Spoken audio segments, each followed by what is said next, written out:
காரிமுரசு செய்திகள். இலங்கையிலிருந்து கடல் வழியாக காரைக்கால் வந்து கஞ்சா கடத்த முயன்ற முக்கிய கஞ்சா மாஃபியாக்கள் இருவரை போலீசார் படகில் விரட்டிச் சென்று வளைத்து பிடித்த சம்பவம் பெரும் பரபரப்பை ஏற்படுத்தியுள்ளது. புதுச்சேரி மாநிலம் காரைக்கால் அருகே கீழக்காசாக்குடி கஞ்சா குடோனில் இருந்து இலங்கைக்கு படகு மூலம் கஞ்சா கடத்தல் பேக்கிங் செய்யப்படுவதாக போலீசாருக்கு தகவல் கிடைத்தது. முதுநிலை கண்காணிப்பாளர் லட்சுமி சௌஜன்யா தலைமையில் கீழக்காசாக்குடி விரைந்த போலீசார் லட்சுமி நகரில் கட்டிட மேஸ்திரி பரமகுரு என்பவர் வீட்டை சுற்றி வளைத்தனர். வீட்டில் போலீசார் நடத்திய அதிரடி சோதனையில் மூட்டையாக பதுக்கப்பட்டிருந்த 300 கிலோ எடையுள்ள கஞ்சாவை கைப்பற்றினர். வீட்டிலிருந்து இலங்கைக்கு படகு மூலம் கஞ்சாவை கடத்தவிருந்த கஞ்சா வியாபாரிகள் கடலூர் குமரேசன், மன்னார்குடி திலீப் இருவரையும் போலீசார் கைது செய்தனர். இலங்கைக்கு பல வருடங்களாக நீடித்த கஞ்சா கடத்தலில் மேலும் பலரும் படகுகளும் சம்பந்தப்பட்டிருக்கலாம் என்ற சந்தேகம் போலீசாருக்கு எழுந்தது. ஏற்கனவே கைதாகி இருந்த கஞ்சா வியாபாரிகள் கடலூர் குமரேசன், மன்னார்குடி திலீப் இருவரையும் போலீசார் ரகசிய இடத்தில் வைத்து முறையாக விசாரித்தனர். இவ்விசாரணையில் படகு மூலம் காரைக்காலில் இருந்து இலங்கைக்கு கஞ்சா கடத்தியதில் மேலும் சிலருக்கு சம்பந்தம் இருப்பது தெரிய வந்தது. காரைக்கால் மாவட்ட முதுநிலை கண்காணிப்பாளர் லட்சுமி சௌஜன்யா தலைமையிலான போலீசார் குற்றவாளிகளை பொறிவைத்து பிடிக்க வியூகம் வகுத்தனர். இதையடுத்து கடந்த செவ்வாய்க்கிழமை இரவு 9 மணி அளவில் 17 கிலோமீட்டர் நீளமுள்ள காரைக்கால் கடற்கரை முழுக்க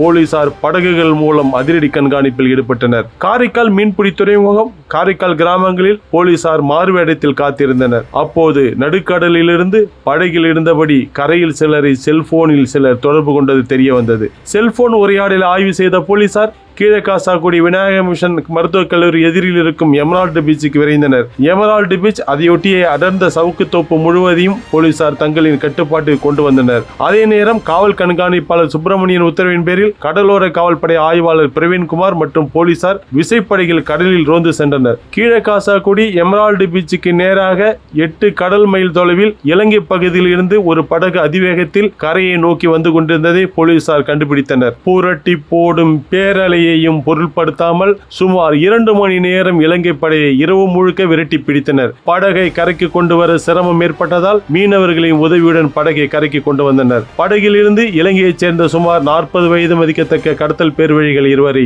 போலீசார் கைது செய்தனர். இந்த இருவரிடம் இரவு பகலாக போலீசார் நடத்திய விசாரணையில் இலங்கைக்கு படகு மூலம் கடந்த சில வருடங்களாக கஞ்சா கடத்தலில் ஈடுபட்ட உள்ளூர் வெளியூர் நபர்கள் குறித்த திடுக்கிடும் தகவல்கள் வெளியானதாக கூறப்படுகிறது. கஞ்சா கடத்தல் வழக்கில் தொடர்புடைய இலங்கை படகு, இலங்கை ஆசாமிகள் போலீசாரால் நடுக்கடலில் விரட்டி பிடிக்கப்பட்ட சம்பவம் கடலோர மீனவ கிராமங்களில் பெரும் பரபரப்பை ஏற்படுத்தியுள்ளது. காரிமுரசு செய்திகளுக்காக புலனாய்வு பத்திரிகையாளர் தம்பி மாரிமுத்து.